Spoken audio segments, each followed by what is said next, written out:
Howdy there, folks. John Pelham.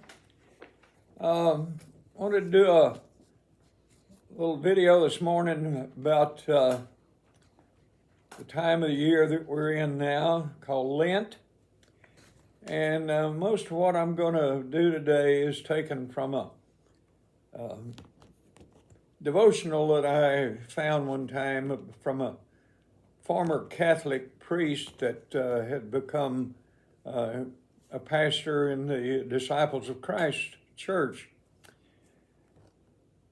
Genesis 3:18 through 20 says, "By the sweat of your brow you will eat your food until you return to the ground, since from it you were taken, for dust you are, and to dust you will return. Remember, man, that you are dust, and to dust you shall return." We're now in the church season of Lent. It's time between Ash Wednesday, time of receiving ashes on the head in the shape of the cross, where the pastor quotes the scripture used above, and Easter. He says, as I was growing up in a Catholic grade school, we were often asked to give up something during the season of Lent, a small sacrifice on our part as compared to Jesus' suffering and death on the cross. I remember trying to give up candy. That didn't work too well.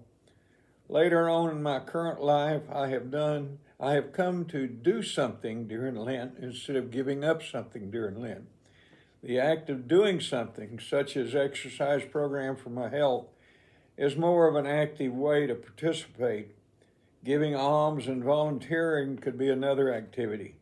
Doing an activity helps me to focus more on a task than just seeing Lent as another time to get through. Some ways to help Lent seem more meaningful are fasting, reading and reflection, meditation, Bible study, and prayer. I've come to regard my walk time as a time for reflection and meditation. A reflective meditation to think about while walking can be that of examine of consciousness. I remember hearing about this form of spiritual practice during my time at the Catholic grade school. This particular examine of consciousness comes from a book called 7 Sacred Pauses, Living Mindfully Through the Hours of the Day. And here they are. Have I been a good memory in anyone's life today? Have the ears of my heart open to the voice of God? Have the ears of my heart open to the needs of my sisters and brothers?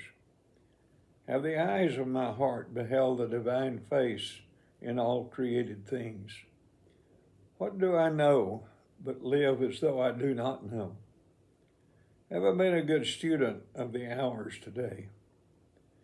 How have I affected the quality of this day? Have I been blind or deaf to the blessings of the day? Is there anyone, including myself, whom I need to forgive? When did I experience my heart open wide today?